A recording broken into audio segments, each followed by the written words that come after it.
好啦，嗱咁啊，跟住呢，我呢度想講講個 layer 個圖層咁我哋其實喺 AutoCAD 或者其實好似喺其他軟件都係一樣，你咧係可喺 AutoCAD 咧係分咗啲圖層嘅。咁你可以咁考慮啦，就好多塊透明膠片搭埋一齊。咁我哋呢，將佢分別咗圖層嘅好處就係你方便咗控制你幅圖啦。你可以隱藏某一個圖層，或者令到某一啲圖層呢lock 咗唔被更改到嘅。咁呢一紮都係方便我哋畫一啲複雜嘅繪圖嘅時候用到。好啦，咁我哋講講點做一個圖層先。嗱，其實呢，你就喺個 Home 呢度 Layer Property，咁啊呢度 Layer Property 呢，就開咗個視窗喺度啦。嗱，呢個呢，你可以剔一剔，有一個 New Layer，即係新圖層。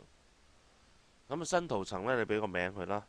譬如舉個例，呢個係想做 drawing 嘅。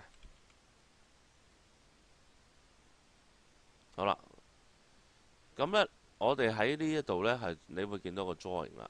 嗱，個 drawing 呢，咁我假設而家方便睇啦，我將呢個圖層呢，就定為黃色。好啦，定為黃色。好啦，咁我哋呢，嗱好簡單就開咗個圖層喺度咁我譬如喺個黃色嘅圖層，又畫少少線喺度啦。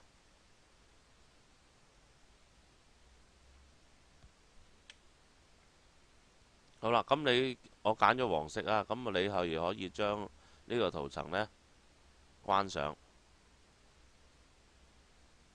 咁我就見唔到呢個圖層嘅資料喺度。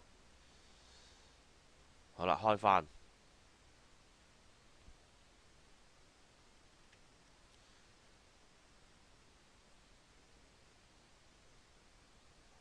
嗱，你亦可以呢，好簡單。如果我畫完幅圖，我想搬去另外一個圖層，我哋成日都會發生㗎。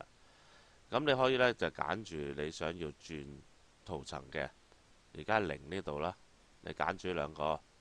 好啦，咁跟住呢，揀你想去邊個圖層，咁你撳一撳。